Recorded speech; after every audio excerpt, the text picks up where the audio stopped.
Você sabia que a Kaori é uma pervertida e vai bem longe se for pelo Hajime? Kaori, como nós já sabemos, é apaixonada por Nagumo há muito tempo. Desde a época em que eles estavam na escola ainda, antes de irem para esse mundo, ela sempre gostou do Nagumo. E já mostrou várias vezes, mesmo após ir para esse mundo, que mesmo quando supostamente ele morreu, ela continuou devota a ele, continuando a nutrir seu grande amor por ele, acreditando que ele estava vivo. Mas além desse amor que parece puro e lindo, você sabia que ela tem um amor doentio por ele? Um exemplo é o fato de Hajime ser um otaku e assim gostar de mangás e animes. E Kaori, por causa disso, se tornou uma viciada em mangás e animes também, virando uma otome apenas para saber do que o Hajime gostava e ter gostos em comuns com ele, assim como é claro poder falar sobre essas coisas com o mesmo. Além disso, ela não apenas viu os animes que ele gostava, mas os mais 18 também. E como ela fez isso? Hackeando o Hajime. Sim, ela hackeou ele. Essa garota hackeou o computador de Hajime para poder descobrir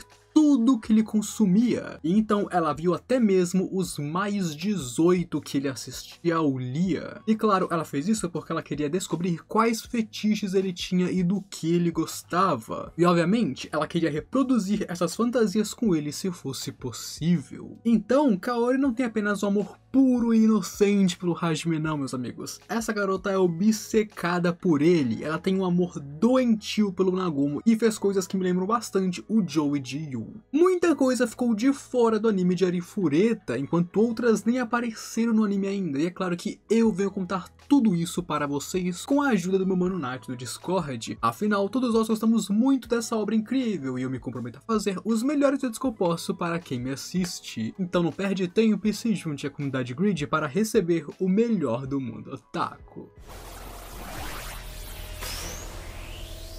Em segundo lugar, você sabia que Hajime vem de uma família rica, que de certa forma influenciou ele se tornar um baita de um otaku? Basicamente, a família dele é muito rica, com a mãe dele sendo uma mangaka e o pai dele sendo o diretor, o presidente de uma companhia de jogos. Então não apenas eles são ricos, eles têm a pechincha, como eles também são ricos dentro de um nicho específico, que é justamente aventura, fantasia, cultura geek, essas paradas. E isso foi, é claro, perfeito para criar um filho que gosta de tudo isso, um filho geek ou um filho otaku. Eles sempre mimaram demais o Hajime dentro dos seus hobbies e meio que influenciaram ele a gostar um pouco dessas fantasias também. Dessa forma, Hajime se tornou um baita de um otaku, ao ponto de que ele teve uma fase Shunibyo no passado, fase essa que o assombra até hoje em seus pesadelos. Mas a pior parte é que, mesmo que ele tenha tido uma fase Shunibyo, ela ainda influencia ele. Vários dos seus maneirismos e modos como ele se comporta provém de sua fase Shunibyo. Então, várias formas como o Hajime age hoje em dia é porque, de certa forma, ele ainda é meio que um Shunibyo, porque se ele age de maneiras Shunibyo, ele ainda meio que é um. E sim, é justamente por isso que ele tem essa mania de falar frases legais enquanto aponta sua arma para outras pessoas. O que mais vocês esperavam? Em terceiro lugar, você sabia que a Miu enganou o Hajime? Ok, não foi bem uma enganação. Ela não chegou a enganar ele, muito de longe na verdade. Esse anjo não fez nada contra o seu pai. Mas o rolê é que, embora ela seja a filha inocente e ingênua de Hajime, ela não passa nem perto de ser assim, meus amigos. Miu é um prodígio, ela tem uma mente genial e mesmo quando tinha apenas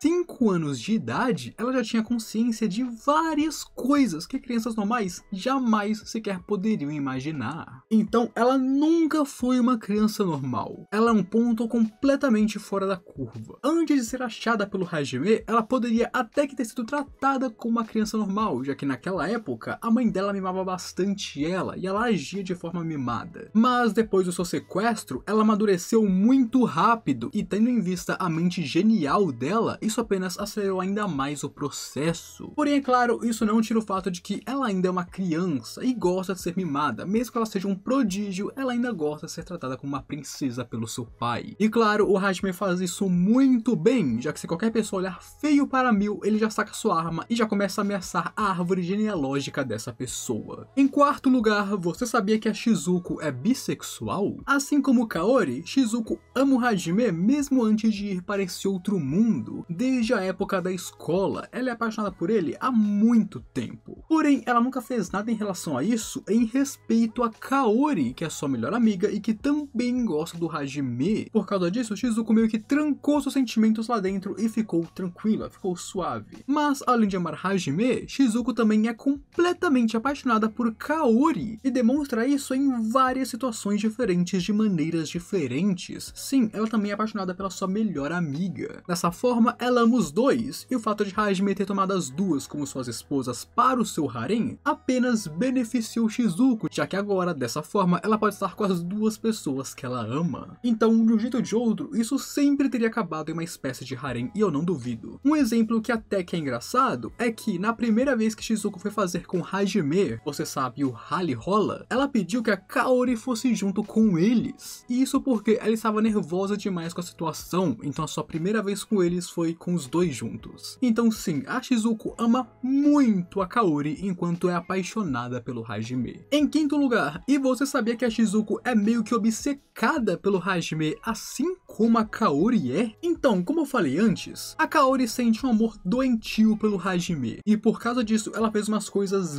bem extremas para poder conhecer ele melhor, gostar das mesmas coisas que ele, se aproximar dele. E claro, no final seu objetivo era um e único, ficar com ele e o levar pra cama. O negócio é que a Shizuko é a mesma coisa que a Kaori, porém ela é muito mais discreta, ou seja, ela é mais normal, digamos assim, né? Ela não parece uma stalker maníaca. Porém, ela fez as mesmas coisas que a Kaori fez, ou seja, ela também começou a gostar de mangás e animes porque ela queria ter coisas em comum com Hajime. Ela começou a assistir essas coisas porque ele gostava delas. Ela também invadiu o computador do Hajime para saber do que ele gostava e do que ele não gostava. E é sério, esse cara precisa realmente trocar a senha do computador dele, porque tá todo mundo invadindo isso, pelo amor de Deus. Mas com isso dito, eu ainda prefiro a Shizuko, já que pelo menos ela é discreta sobre isso, diferente da Kaori, que é uma maníaca obcecada. Em sexto lugar, e embora a web novel seja material original de Arifureta, a light novel é sua versão final e oficial canônica. Então, enquanto uma é mais ou menos um rascunho, a outra é a versão final. Embora, é claro, elas ainda se pareçam bastante, sendo diferente de obras como Tensura e Tatenoyusha, que a web novel e a light novel são completamente diferentes. Porém, as duas escritas ainda têm algumas diferenças entre elas. Por exemplo, os nomes dos pais do Hajime foram alterados de uma para a outra. Na web novel, eles se chamavam Satoshi, que é o seu pai, e Kaoru, sua mãe. Enquanto na light novel foi mudado, o nome do pai é Shu e o nome da mãe é Sumire, eu não sei como fala esse nome. Por que aconteceu essa mudança de nome entre eles? Eu não faço ideia. Provavelmente foi apenas uma mudança cosmética. Outra diferença também é o período de tempo em que se passa a obra, o que é bem interessante inclusive. A web novel começou entre dezembro de 94 e janeiro de 95, ou seja, praticamente 30 anos atrás. E isso é muito tempo, meus amigos. Já a light novel se passa nos dias atuais, e não é à toa que nos volumes After Story nós vemos eles indo para o Japão moderno, o que faz muito mais sentido cronologicamente na minha opinião. Afinal, um otaku ir para outro mundo tem muito mais uma vibe de mundo moderno do que anos 90. No fim, não sei por que eles alteraram a data, mas pra mim, pelo menos faz mais sentido. Em sétimo lugar, e você sabia que a Tio era um exemplo de donzela? Como sabemos, a Tio é essa dragoa que despertou o seu lado M após apanhar para o Hajime ter uma estaca gigante de ferro sendo enfiada na sua bunda. Eu nunca pensei que eu falaria isso na minha vida. Mas antes disso, ela era normal. Tio, como a princesa dos dragões, foi criada de maneira muito educada e honrável, ou seja, ela foi criada para ser um exemplo de pessoa, uma pessoa verdadeiramente nobre. Por isso também, ela nunca havia despertado esse seu lado mais M dela. Afinal, quem em sã consciência iria bater e humilhar a princesa dos dragões, assim como o Hajime fez? Ela não saía por aí apanhando e sendo humilhada pelos outros, e por isso ela nunca despertou esse lado antes, embora claramente ela tinha tendências para isso. Dessa forma, antes do Hajime transformar a Tio nessa bagunça que ela é hoje, ela era uma viciada em livros, a famosa rata de biblioteca que passava seu tempo inteiro devorando conteúdo e construindo seu conhecimento constantemente. Naquela época, ela era séria e recatada, dotada, um exemplo para os outros, alguém muito sábia. Embora, é claro, tudo tenha desandado quando ela conheceu Hajime e ele transformou ela nesse bicho que ela é hoje. Em oitavo lugar, você sabia que o Ryama se tornou um vilão?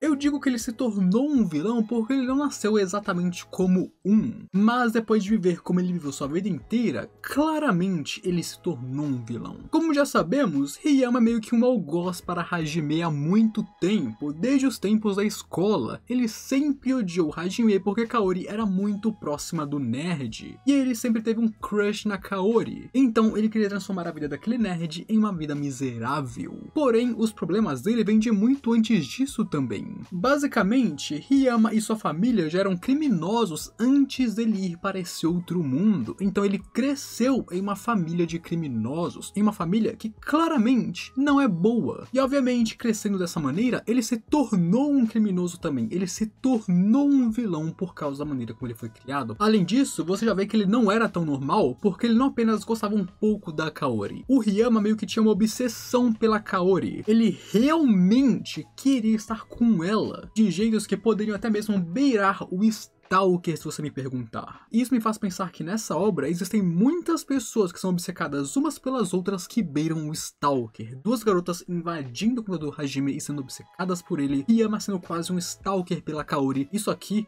tá indo muito além dos limites, rapaziada. Em nono lugar, você sabia que a Aiko é tão idealista que muitas vezes vai contra si mesma? Sendo alguém com uma forte força moral e sendo bem teimosa em suas crenças, a Aiko é bem idealista e ela gosta de tentar chegar em certos ideais quando ela pensa neles. Por exemplo, ela não queria que seus estudantes fossem envolvidos em nada que fosse remotamente perigoso, nem queria que eles resolvessem seus problemas através da violência como muitos o fazem. Porém, ao mesmo tempo, ela meio que convenceu o seu estudante, o Hajime, a arriscar a sua própria vida para proteger a cidade de Ur, naquela época quando ela estava correndo o perigo de ser atacada pelos monstros que eram guiados pelo seu ex-aluno. Então, de um lado, ela tentou proteger seus alunos, do outro, ela incentivou eles a pularem na fogueira. Mas, pior ainda, amigos, depois que Hajime caiu dentro de Orcus e foi dado como morto pelos outros, a Aiko pensou ter perdido um de seus alunos para sempre. Então, ela fortaleceu sua decisão de ajudar seus alunos e proteger